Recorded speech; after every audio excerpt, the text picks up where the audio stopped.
53% of Americans could not cover a $1,000 emergency right now.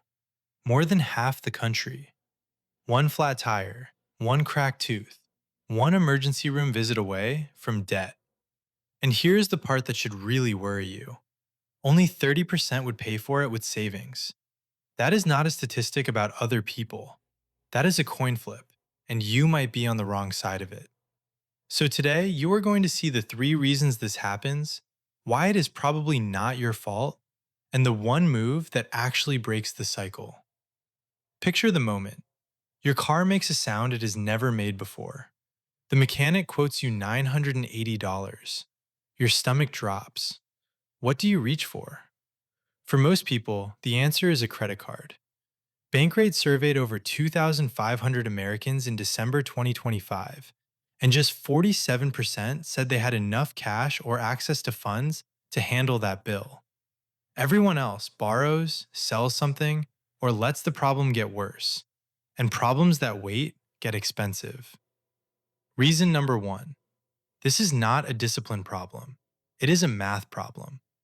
In that same Bankrate report, 30% of people earning over $80,000 managed to grow their emergency savings last year.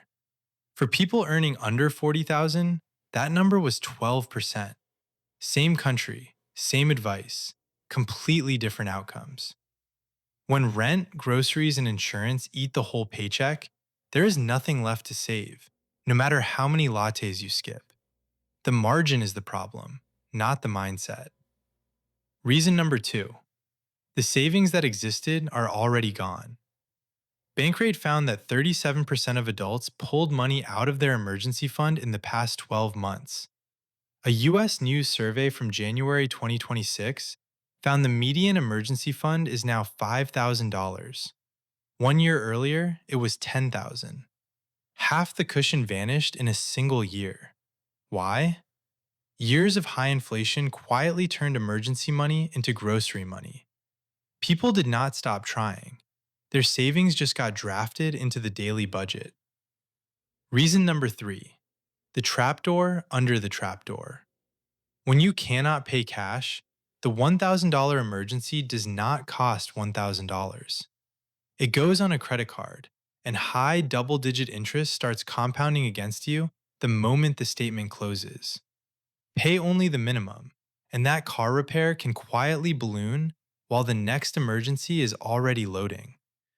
This is how one bad Tuesday becomes years of payments. The emergency was never the real danger. The financing of the emergency was. Now here's the pattern connecting all 3.